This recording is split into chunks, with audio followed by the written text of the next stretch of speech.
Halo, selamat siang teman-teman semua. Perkenalkan, nama saya Damianus Febri Robino dengan NIM 2020-31045. Pada kesempatan kali ini kita akan menjelaskan materi tentang dinamika kependudukan yang ada di Indonesia. Teman-teman, kali ini aku akan membahas topik yang sangat menarik. Nah, kira-kira apa ya yang kita bahas pada kesempatan kali ini? Nah, yang kita bahas pada kali ini yaitu penduduk atau antroposfer. Antroposfer itu memang mencakup dua pembahasan besar, yaitu penduduk dan juga budaya. Teman-teman harus belajar tentang kependudukan dan juga budaya, karena itu sangat penting. Nah, pernahkah kalian perhati bahwa di suatu daerah selalu ada yang lahir dan ada juga yang meninggal, dan ada juga pendudukan baru, ada juga yang pindah ke tempat lain, begitu teman-teman. Nah, itu termasuk dalam pembahasan kali ini.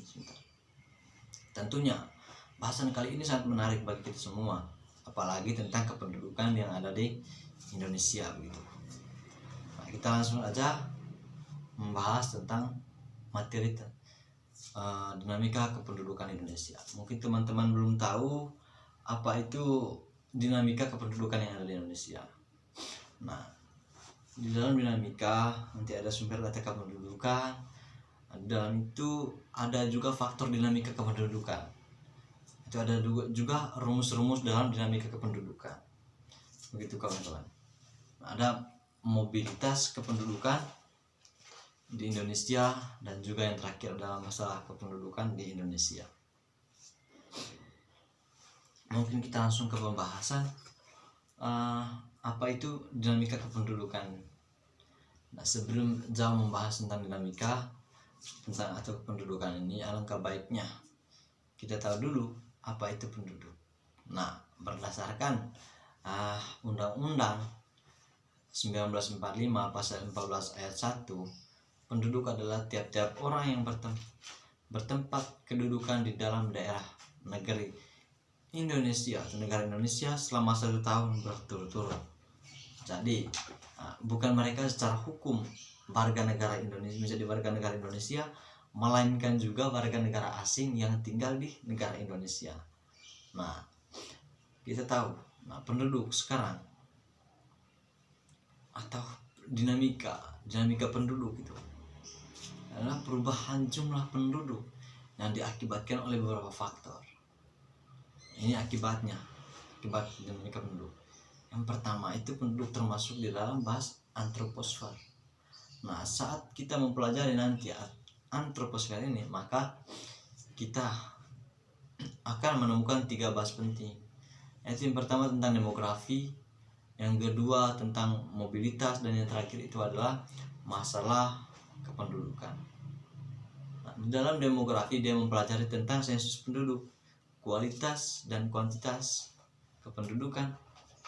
Nah, selanjutnya juga ada mobilitas yang akan membahas tentang transmigrasi dan urbanisasi.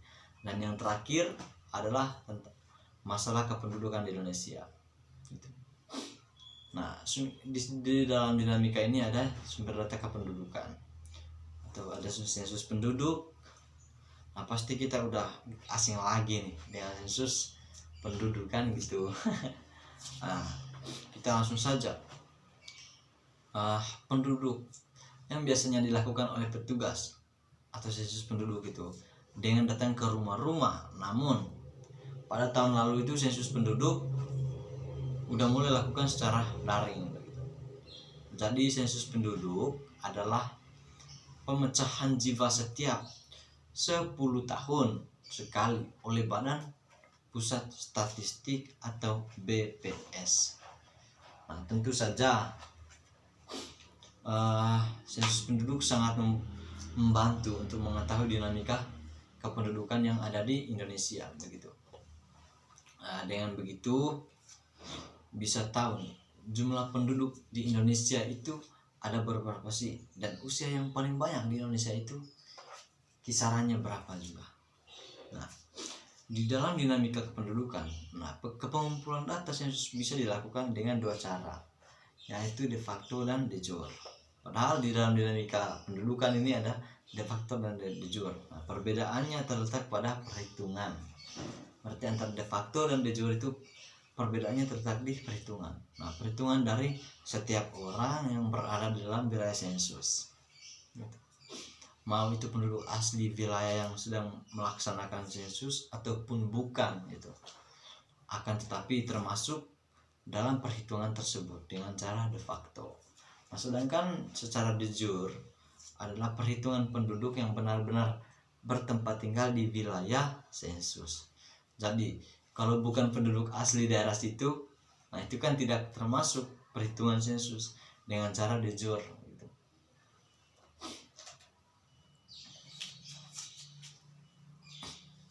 Yang pertama yang kita paham dulu perbedaannya sebelum lanjut ke pembahasan berikut.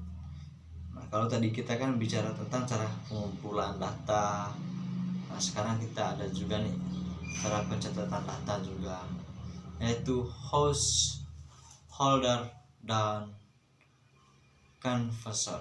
Nah, cara pertama adalah host holder, di mana data tersebut diisi oleh kepala keluarga begitu. Sedangkan canvasser di mana data diisi oleh petugas sensus. Yuk ketahui lebih lanjut tentang materi sensus penduduk dengan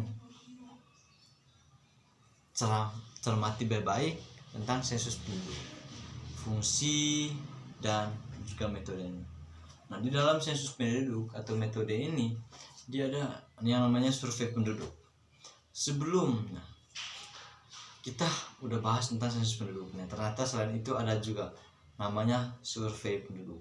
Selesai data penduduk, ada juga survei penduduk.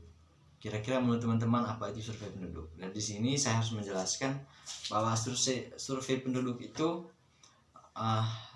pencacahan yang ditujukan hanya sebagai penduduk untuk topik tertentu.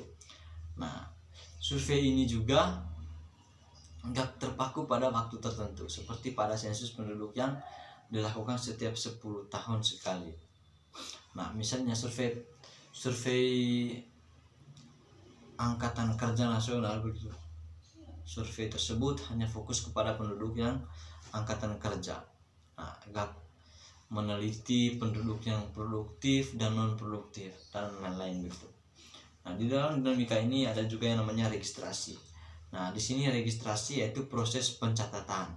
Nah, misalnya melahirkan, kematian, perkawinan, perceraian, dan migrasi yang dilakukan oleh pemerintah atau perpindahan. Gitu.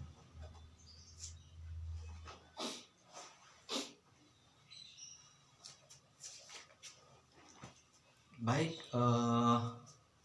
pada kesempatan kali ini mungkin itu saja yang perlu saya jelaskan tentang materi dinamika kependudukan yang ada di Indonesia.